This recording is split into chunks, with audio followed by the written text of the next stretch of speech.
Hello, madlang people, mabuhay!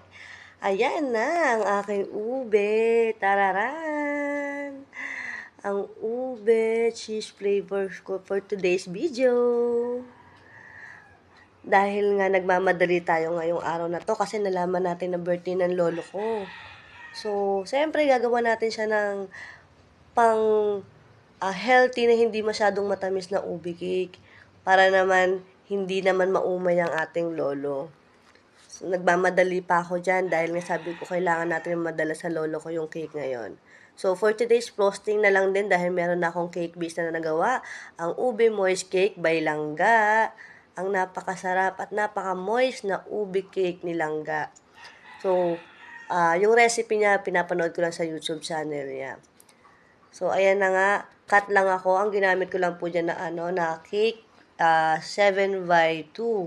So, cut lang ako ng dalawa para medyo mas malaki siyang tingnan. Then, frosting na lang kasi kailangan na natin magmadali. So, ginamit ko po dyan ay ang nose tip na 1M. Parang version lang sa naala konti sa ginagamit lang natin. So, para mas mukhang maganda siyang tingnan.